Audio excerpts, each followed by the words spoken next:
So I wanted to talk a little bit about the Texas flooding and things that are happening in Texas, because I am in Central Texas, and so I feel like being very familiar with a lot of the waterways and the land specifically, except just kind of been watching nature and the land and the rivers in Central Texas for the past 38 years, my whole life here. That's kind of my obsession.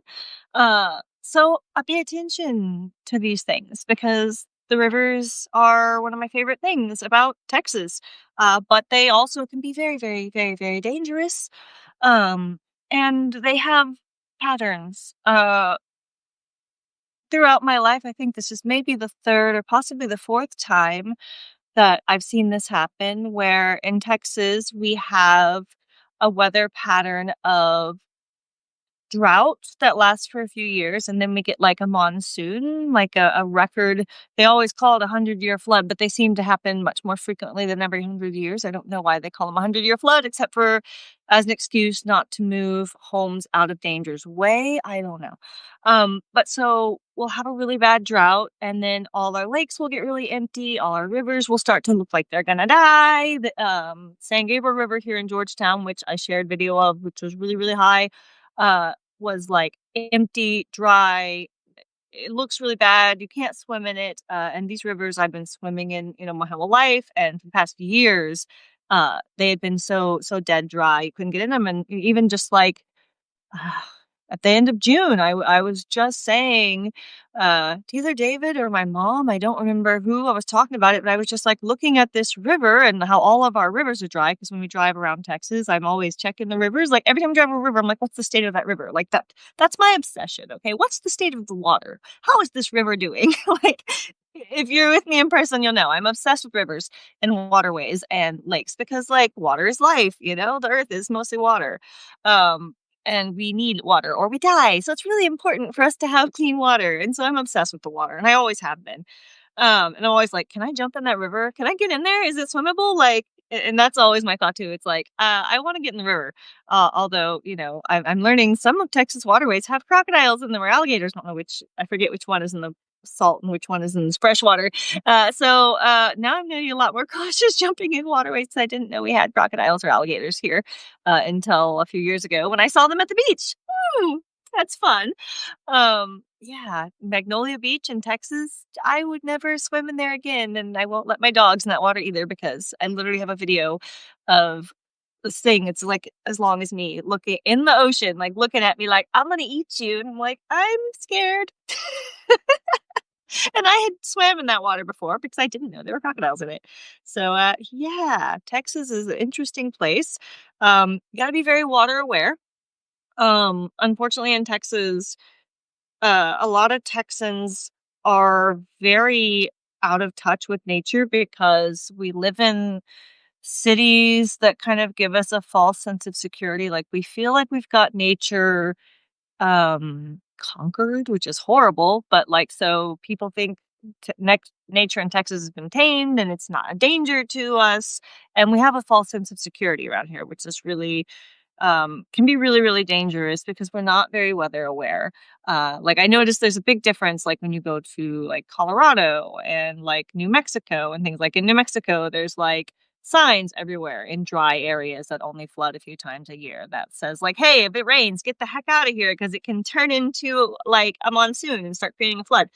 We don't have a lot of that in Texas, except for like you'll see it on like a bridge. When you're about to cross a bridge, you might see like if it's flooded, turn around, don't drown, or turn around when flooded. But it's not drilled into people as much here. And the other thing is like I've been here long enough that I've seen so many cycles of this. The rivers and lakes get empty, and then we get one of these giant monsoon floods. There was like one on Memorial Day a few years back. There was another one on Halloween a few years before that. We most recently had the 4th of July one. They're often on holidays, actually, which is kind of like a sick joke. I don't know.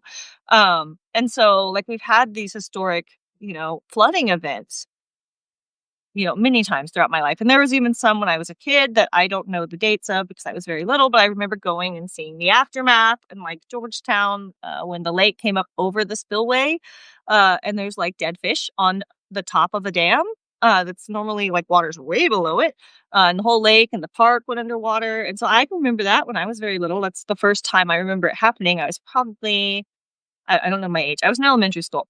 And so like I've seen this like probably every 5 to 10 years, there's some kind of catastrophic flooding event in Texas. And there's a few things that make this worse. Something I noticed because I'd only been in Texas most of my life, when I traveled outside of Texas is in like at least Colorado, it seemed like they were much better at not building in like areas that do flood, not putting permanent structures in there or like building them up on stilts and things, uh, or like not putting RV parks and things in their way. Um, but like in Texas, like for example, in Georgetown, this is not where the first really big flood was, not where Camp Mystic was, but a different river. Where I am in Georgetown, there is an RV park that has gone under like a few times. Uh, and I shared a video of it and I was like, did these people know they were in a floodplain? Were they even told? And I had people that were like, no, we stayed there and we weren't told. And so it was like, oh, of course not. Um, and the thing about this area is that I know the water, like they're on one side of the street and the river actually will go all the way across the opposite side of the street, like from, the river's here, park's here, street's here, and the river will go all the way across. And so the homes around that area are actually up on dirt mounds or up on stilts, but the RVs are not. And so it's just like they're being leased out a really unsafe place. And so I shared a video, like a lot of the RVs were just like completely destroyed. I think everyone got out in time, just really lucky. And this river didn't do the same amount of devastation as the other river in Kerrville. I think it was the Guadalupe, if I'm not mistaken. But when the rivers are bone dry, it is even more dangerous. And when we've been having these droughts, it gets even more dangerous because a lot of like river beds and around river areas tend to have like a more clay style soil. And so that clay soil, like when it gets dry, it bakes and becomes like this really hard, like almost like a brick, right? And so then when you get water, it starts to kind of just travel along really quickly. And then once the ground's fully saturated, which it was once we got all that water, uh, then like within like 20 minutes of rain, you get more of this like groundwater just flowing everywhere like rivers. And so we had additional rain like for days after the catastrophic flooding event that happened. And so that's often how it happened. We'll get one rainy day, and then, there's usually not just one, there's usually more after it. So it just continues and continues and continues. And so even right now, we have people who are stranded in their neighborhoods because they can't get out because the bridges are out. And so they don't have another way out, one way in, one way out. Um, and so, we've got a failed duty of care, in my opinion, in Texas, which is really unfortunate.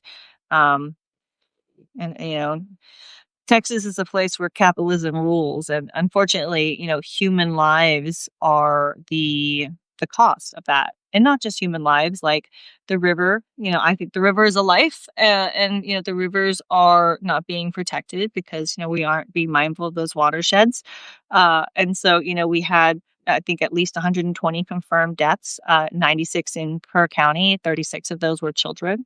And then as far as I'm aware, the latest numbers were probably around 160 uh, people that are potentially still unaccounted for. And there might be more because we don't know. For example, like a lot of unhoused people might live along riverbanks and creeks and streams, and those people might not have somebody who knew they were in the area, or they might, if they don't have somebody else with them. So there are likely more people we don't even know about, which is really, really sad. And, thinking about, what happened with the Guadalupe River, it rose 20 to 30 feet in under 2 hours because it was like a foot of rain that dropped in that area. And so the hill country, in addition to like having, like the Guadalupe River was like in places like bone dry. And so it's like when it's bone dry, it's like the river's thirsty and nature's going to quench it with a frick ton of rain, right? Like that's like the next thing it's going to happen. So when the river's dry, it's even more dangerous.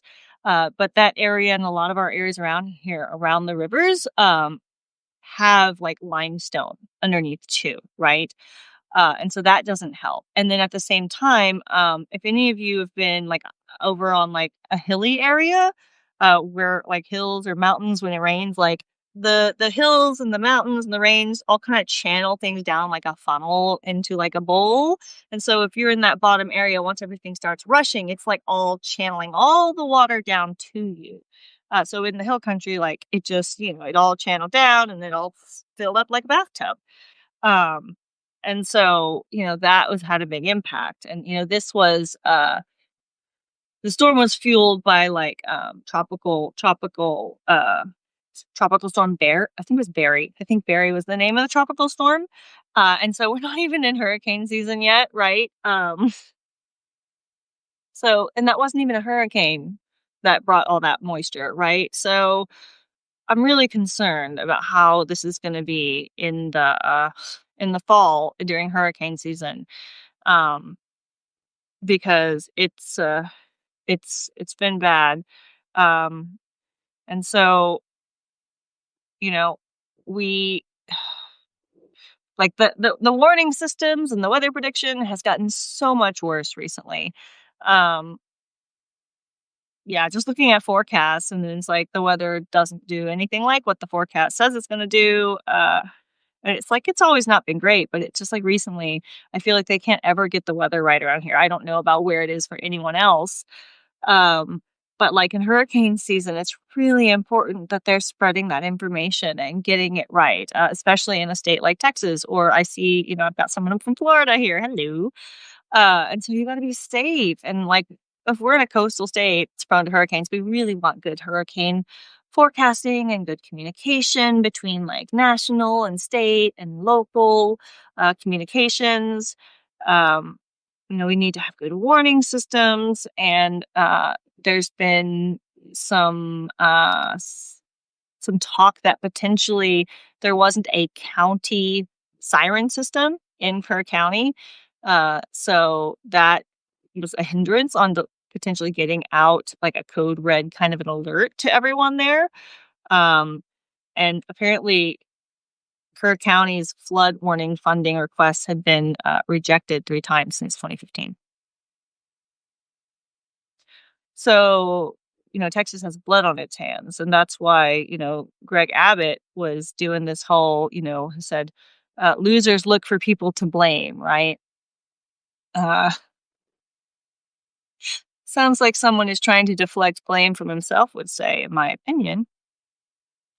But yeah, it's really, really, really sad to see. And I think I even did like, and I think that's like I've had people like Texas, has a lot of MAGA, but MAGA is the minority. They're just really freaking loud everywhere they go. They're really loud. We know this. They just like they don't shut up, right? And it's just like you just need to, but they don't. They just go.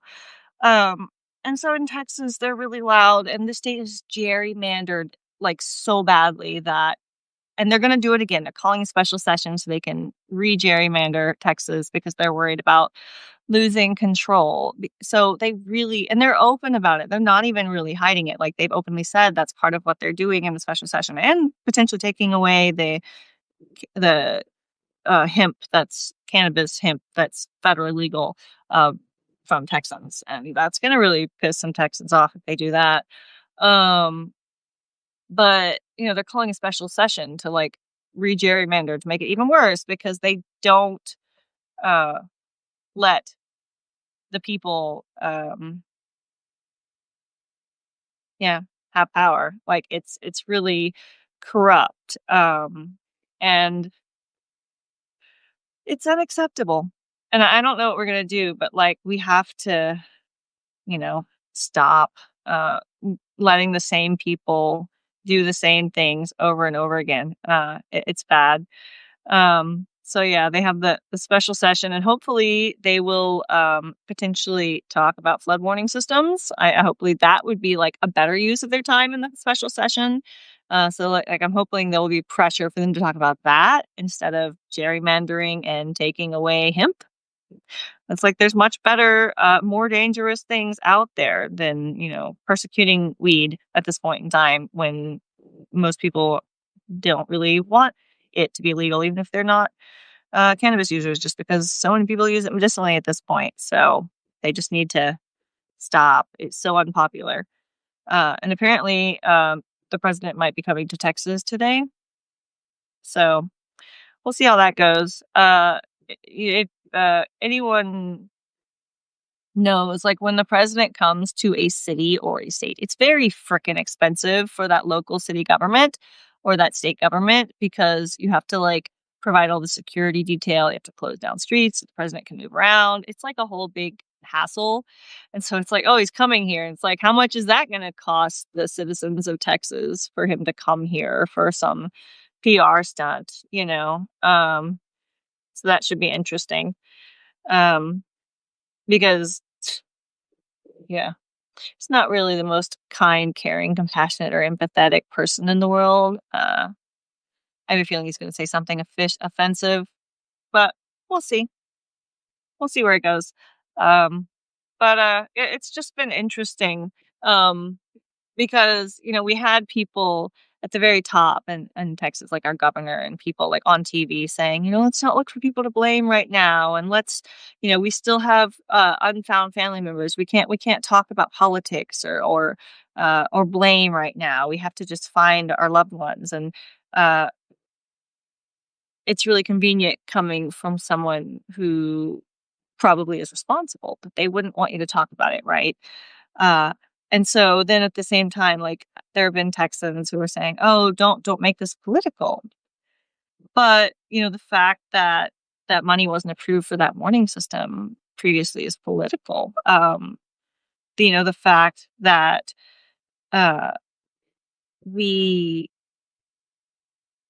are failing our duty of care, in my opinion, is political, right? Um, the fact that they were, you know, alerts went out federally, but we were missing someone in the local Central Texas, San Antonio office, like the coordinator who like coordinates those roles locally with emergency, like coordinates like the alerts and things with the local people. Like that spot had been empty since I think it was either May or April because that person took the early retirement thing that Trump offered. And so they haven't been able to refill that role. And so that raises questions. That's political. And so, like, we've got people who are saying, don't make this political. And I even had someone in my comments saying the families have asked us not to talk about this for 90 days. And I'm just like, 90 days? We have, like, got more and more increasing intense weather that could potentially happen in the next 90 days. And so, if we wait 90 days, like, in my opinion, that's negligible because we could lose more lives in 90 days. Like, in just a few days later, there was a catastrophic flood in Ruidoso, New Mexico, right? So, and then there was a flood in another state that's a little further away, and I don't know the topography of that area. I know Ruidoso pretty well. Um, and so I'm more look at the rivers I understand. I know the area. It's easier for me to understand what's happening and why. I think Ruidoso also just had a fire, or they've had a lot of fires recently. And when you have forest fires, it makes flooding more likely, and that's a whole thing too. Um, I'm an earth nerd, so I don't know where I was going with that. Sorry, my brain just like, and I lost track of what I was saying. Um, I don't know. My paper says we all grieve differently. And so, you know, oh, I was talking about the 90-day thing, right? Yeah. Okay. And so, you know, we all grieve differently, right? And so some people want to grieve, you know, and not have anybody talk about this for 90 days. But it was interesting that person was like, the average Texan wants us to like not talk about this or not talk about, you know, uh if there's anyone to blame. And I'm just like, what do you know I'm a Texan, right? Like, you understand, like, my family's been in Texas since before Texas was Texas, so I don't think it gets much more average Texan than that. Um, but that's kind of a problem too as a society. Like, we try to tell each other, like, how we should grieve and how we should feel and how we should act and what appropriate ways to act uh, are. And, you know, for me, it's like I've got pain and emotions and feelings, and I feel them and I cry and I get angry. Uh, and it's easier for me to use that emotion and turn it into like a passion to do something about it. And so I use my emotions now instead to put me into action because I used to repress my emotions and just try like nope, conceal, don't feel, right? Like Elsa and Frozen, like that was me. I was like, I am a superhero because I can turn off my emotions. This is amazing. I don't have to feel them. I'm like, I can stay in the logical brain all the time and my emotions are over here and that's beneath me. Uh, and then I stopped being able to, like, distance myself from my emotions. They got too close and the boundary got too narrow and I couldn't push them away anymore, and then I had to learn how to fucking be with my emotions, and it was really hard. And so now, like, I'm learning since I can't just turn them off anymore as easily as I used to, I use them to fuel action, and that's how I deal with grief. And I also, um, am leaning more into something that was really important to me before I got sucked up into corporate America, and it stole my soul, and I had to recover from that 8, 9 years ago, was my gratitude practice, because gratitude was always a really big part of my life before I went into corporate America, and it was like an anchor, to me, and it was something I really loved, when I started studying yoga and Buddhism and all those things, but it was always something that was like a core family value too that I had kind of backed away from, as the world got hold of my brain, right, as it does. Um, and so, like, I started to fall back into that in my, early 20s when I kind of stumbled across Buddhism for a while, and that gratitude, like, part of it was like, "Oh, this feels like home. I really am attracted to that piece." And then, like, I went into the corporate world, and it just sucked my soul away, and I really lost sight of the gratitude piece of my journey and my, like, being a core element of, like, who I am and how I think, and I lost that, and so, like, I've been refinding that again, like, when things are kinda shitty or if they really, really suck, like, something I do for myself, and this isn't something I'm not telling everyone to do this because some people get, like, really offended by this, I've noticed because when I do this, people get upset, and so it's like anytime something is kinda, or horrible, I like try to find at least one thing about it that I can be grateful for in that moment. Even if it's really dark, I'm like, what's the one good thing? What's the one little piece of shiny light that I can find to be grateful for right now? Because it feels really heavy and really like really just dark. Where's the light in the darkness, right? Like where's that little crack in the cave that gives me that piece of hope? Uh and so, like, when you're dealing with things that other people can't find any light in, and you find that one piece of light, and you're like, "Oh, yeah, but at least this thing is good." People get really upset with you for it, I'm noticing, and so I'm learning I have to keep that to myself a lot more when I'm around certain groups of people or just, like, in general because people just get so upset.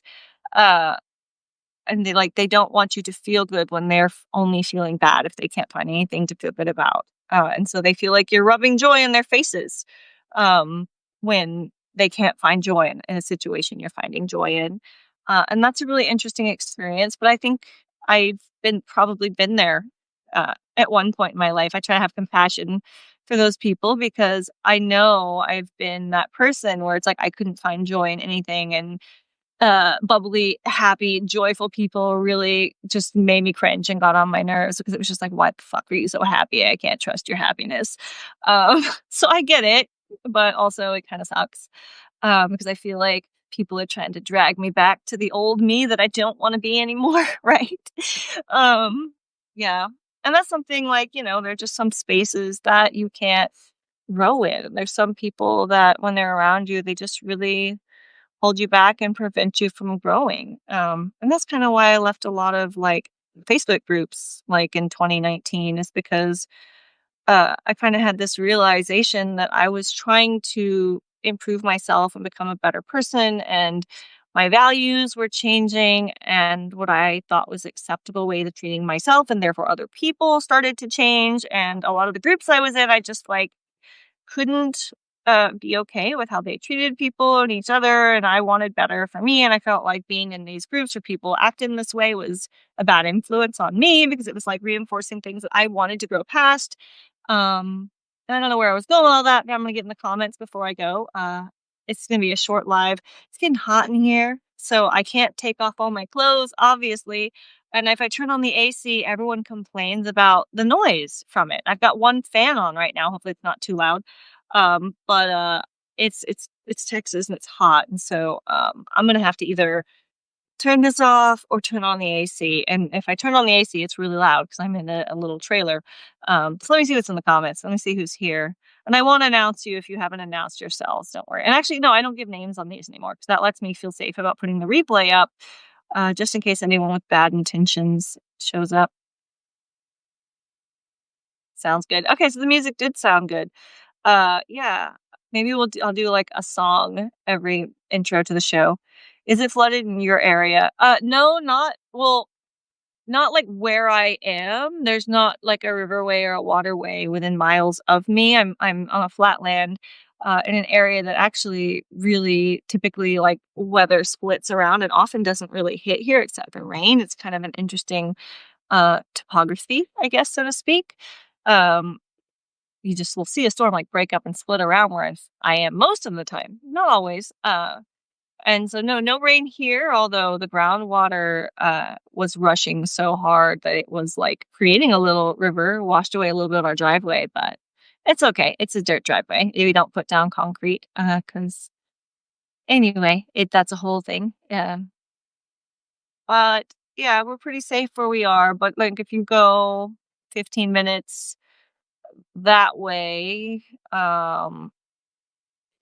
you can see like a river that just like was ripped up and tore up, or like that way there's another river like that was closed, and so there's quite a lot of crossings like within 15 minutes of me.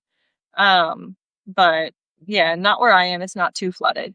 uh but yeah, I've just always had this thing that's like I don't understand like how people live on the beach where there are hurricanes, and I don't understand how people live on the river like that. Like I love the river, I love to visit the river, um but the river can be really dangerous. And so it's like if there's rain, it's like you gotta get out of this river if it's rain, especially if it's gonna be torrential at all. If it's like inches, then it's like it's too much. Get out. Like if it's 1 inch, if it's 2 inch, get away. Especially if it's dry. Like seriously, don't fuck around with the river. Like it doesn't when it's time for it to purge, it purges and it doesn't pay attention to what's in it. At least Ted Cruz had fun on his vacation to compared to public servanthood in Texas. Yeah, yeah. Uh, and then it was kind of an amusing. So you got to find something to laugh at in the shit, otherwise you cry, right?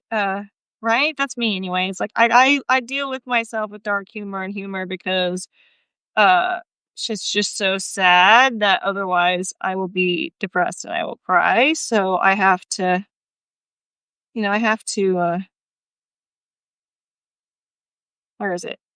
I have to look for, like, the things that give me amusement or joy or, something. Where was it? I wanna make sure I get it right. Oh my gosh, is it gone? Did I get reported? Huh. No, that's weird.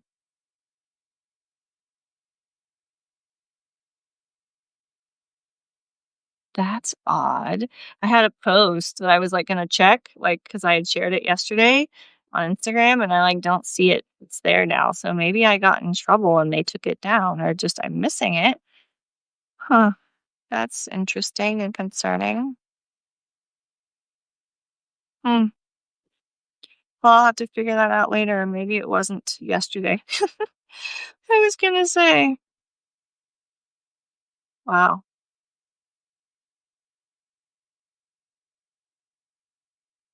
Mm,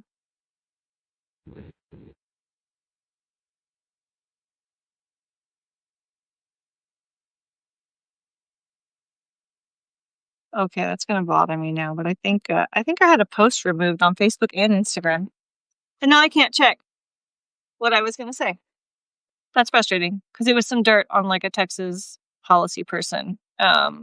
and I'm not good with names, and so I needed to check the name, and so now I can't be sure if I got the right name, and so I can't repeat it. Kim Paxton? Maybe, but I'm not sure about that. So one of these guys is getting divorced, and it was just kind of funny. Thanks to the president defunding NOAA. Yeah, that's gonna be. Yeah, you're in Florida. Yeah. So I'm really scared for my Florida people. I know y'all are better prepared than Texans are for this kind of weather.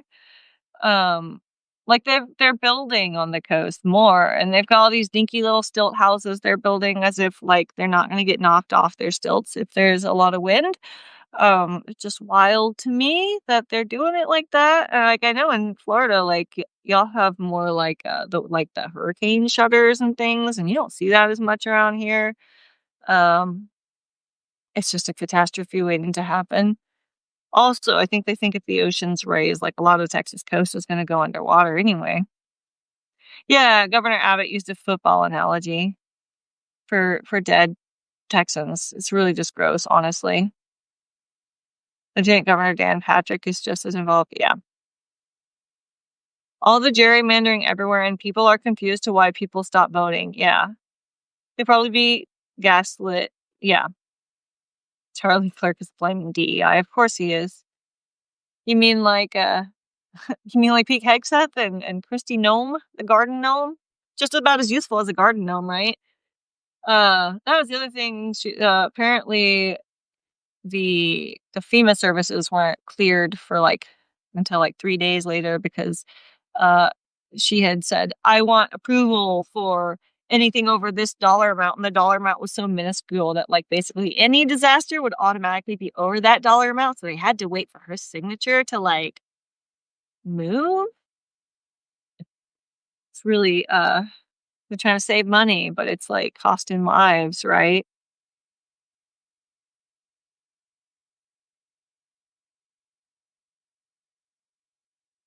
Trump did not offer retirement. Please talk about it. We need you now. Um, yeah, it was like that package, like take that. Sorry, I said retirement. I didn't mean to say retirement, but like that, take your quit early and you get a payout kind of a thing, which they're not actually going to get, as far as I know. I don't think anyone's actually got it. My brain just put the wrong word in there. Thank you for catching that. Yeah.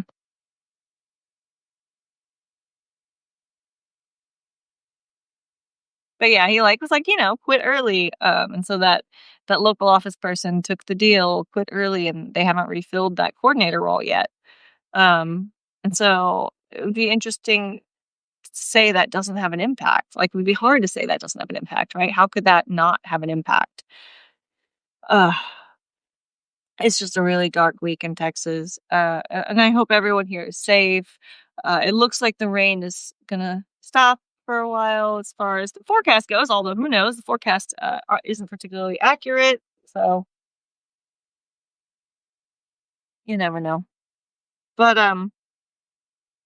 it's just hard. Like as a Texan, the thing also that's like been bothering me too is like I've been sharing a lot of stuff about the flood and what's going on, and just updates, from the ground here. I went out and took some videos of the rivers that were raging when I was able to. But I've been getting like a lot of comments on my Facebook posts, especially because Facebook just tends to attract um, just nastiness. I don't know why people just are like really mean and nasty and hateful, like on Facebook. Um, and so like I've had a lot of people are like, "Oh, this is what Texas voted for. I don't feel bad for them." Um, and it's like, do you really feel? How do you feel when people outside of the United States say that about the US? This is what they voted for. I don't feel bad for them. Like, how do you feel about that? That's because they could say the same about everyone in this country, like, oh, you voted for him, but it's like, actually I didn't. I didn't vote for this in Texas either, but Texas is so damn gerrymandered, it doesn't matter what the fuck most of us vote for, right? So it's just really just fucked up. And then it's like, do they know I'm like here in Texas, right? Like, so I'm in Texas. Do you like, so if I get killed by a natural disaster, uh, by a regime I most definitely did not vote for. Are you gonna be like, "That's what they voted for? Ha ha, I don't fucking care." It's like, is that how you're really gonna be? Like, it's just really, really disgusting, especially considering, like, most of the people were innocent children who weren't even voting age. So these innocent, or not most of, correction, a reasonable percentage of the losses were innocent children, who weren't even voting age, right? So that's really fucked up. And I don't know how many F-bombs I'm allowed to drop on Substack, but, there may be a lot today. So it's just really, really sad, like, and, like, the ignorance that, like, Texas has a really corrupt government, right? And that means, like, marginalized Texans are captive to it in many ways. Uh, and, it's also, like, because it's, like, a lot of systemic, racism. Like, Texas isn't even mostly a white state, but, look at who our legislators are. It's like it's mostly, like, old white men running the state of Texas mostly. So it's not even representative of the population, right? Um, and it just shows the ignorance. Like, we're all connected, okay? Like, Texas, the United States, it's connected. And so what happens in Texas has a ripple effect to other states in the United States and the rest of the country. And honestly, it's what happens in Texas and in any state can impact the rest of the world, like a little butterfly effect kind of a thing. Um, and especially with Texas, for other states, you're sitting in your blue states or your other red states thinking you're so safe and comfortable, like putting judgment on Texas. But like Texas is this blueprint testing ground state where they pass laws in Texas and they see if they can get it to stick. And if they're able to get it to stick in Texas, after it's been challenged a few times, they roll it out to other states. So all the bullshit you see happening in Texas, because Texas has its own Texas Doge, willingly and voluntarily created its own Texas Doge, could be rolling out to a city near you. So don't get so freaking comfortable like these people. Ha ha, it's what they voted for. Because if MAGA has their way, the entire United States is going to be like Texas. Uh, 2 generations back, we had public lands in Texas, but now the oil industry has bought most of our public lands, and we don't have many public lands anymore. And like, there's no free camping unless you know someplace that you're not really supposed to go, but and you don't tell anybody because it's a secret spot. I ain't telling anybody my spots. That's a secret, right? Like, it's it's gonna be horrible if we have everything like Texas, these polluted rivers, and think about our power grid that hasn't been upgraded since that really bad winter storm a few years ago. I got a generator now just in case. Um, it's not good. You don't want to be like Texas. So, like, don't snooze on Texas and just be like, this is what they voted for. Oh, the fuck, Texas doing Texas. Like, no. Like, speak up about what the fuck's happening in Texas, even if you're not in Texas. Because a lot of Texans are captive to a hostile and corrupt, oppressive government and have been since Texas was founded. And even longer than that, right? Like Texas has a long history of oppression and colonization. So before Texas was in the United States, Texas was part of Mexico. And so Mexico had a caste system where white Spaniards were at the top and mestizo and mulatto, which were mixed people, were below. And then below that were indigenous people. And so Texas used to be part of Mexico. So, like, before Texas even became part of the United States, we also had that caste system. And so a lot of people really just forget that Texas has a very, very long history of systemic racism. Just look at the baths when they were dousing people coming from Mexico into Texas with chemical baths, right?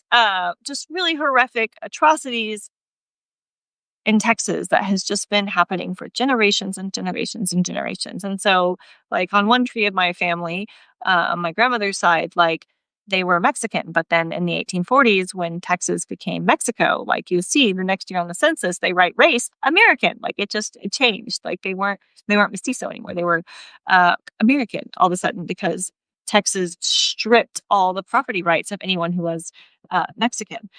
So like Texas has a very long history of systemic racism, and we are just continuing it. But they want to export and spread that to the whole United States, and they are doing a damn good job without us doing enough to stop it, in my opinion. And so, like, I'm over here in Texas, like, look at this, please. I'm begging you, fucking do something because it's gonna spread. That's what they want. They really wanted Texas, the whole United States. And Texas should be a cautionary tale for everyone, but also like a call to action if you don't want where you live to be like Texas.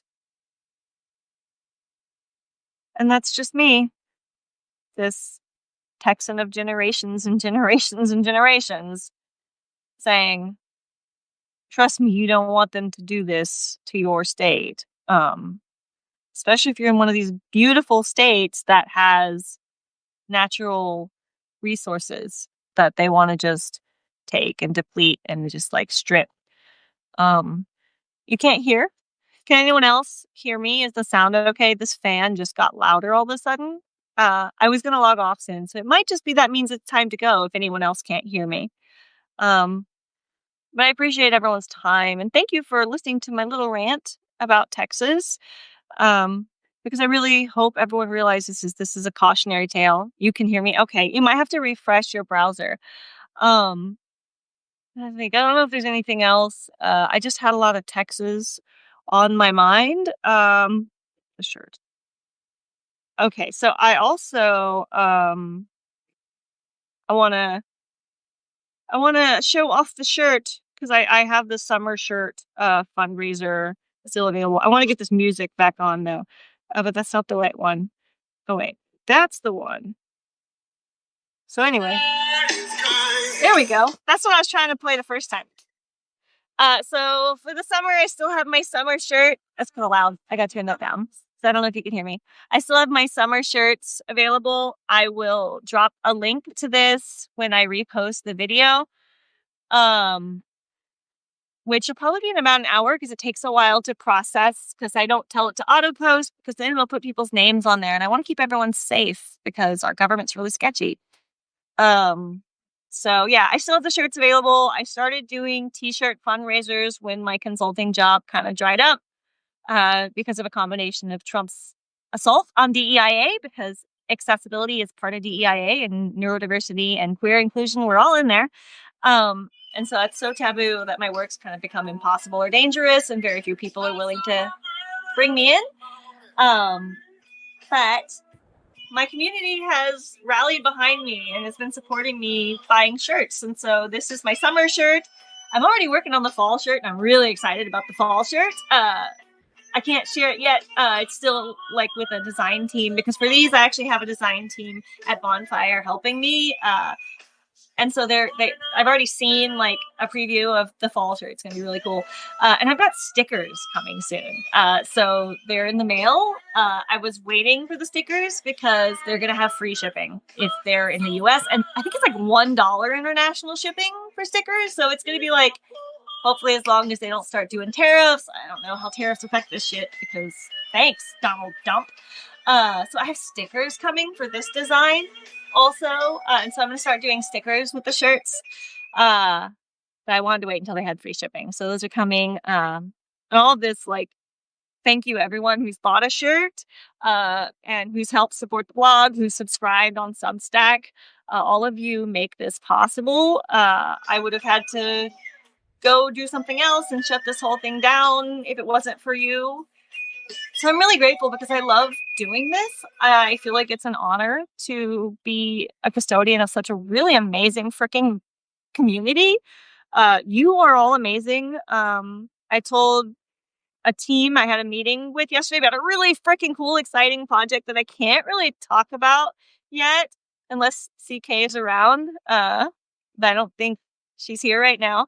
That like supposedly I'm an educator now, which is weird to me, but all of you in my community have taught me so much. I think you've taught me more than I've ever taught you, but maybe I don't know. I just don't think my community knows how much they've taught me and how much they've given me and how much just like the gentle, kind accountability, like helping me when I mess up, telling me, hey, this isn't it. You fucked up. And being kind of nice about it while I figure things out because I'm a flawed person and I'm learning and I don't always get it right. And like just the compassion and the gentle guidance you've all given me saying, maybe this isn't quite it, or what about this idea? And it's like, oh, thanks. I never thought about that before.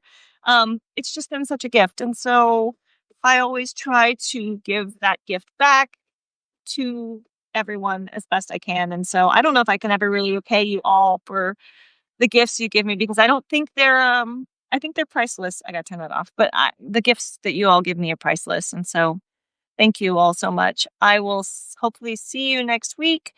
And then the week after that, the live is going to be a little bit different, a little bit of a surprise. I'll probably be coming to you from a different location with like a team, a film team from another country for a documentary, a little one, a little documentary about me, little old me, just a little one. So that's kind of cool. So I'm going to do a little live that won't be like the traditional live we do, but the crew will be there. And so I'm going to be like, hey, look at this crew. It's filming this documentary. How cool. So, more details coming about that. Stay tuned. It's really secrety, exciting thing. Yeah, because it's for a big TV show, a big international TV show in another, or not international, like in another country, a big show in another country. Yeah, I can't say it. I can't say more. I gotta say less, but yeah, that'll be cool. And so that's like not this coming live. I think it's the one after. It's like the last. It'll be on like Monday, the last Monday in July.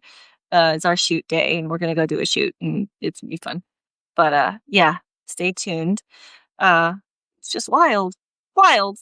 Everywhere we've gone in the last 8-9 years, it's like I never could have imagined this would be where I am when I started this vlog. So thanks for being part of it. In the UK, probably nope, not the UK, but it is the other side of the world, and so to speak. So yeah. All right, everyone. Thank you so much. I hope you stay safe out there. Have a good weekend, and I'll talk to you next week. Bye.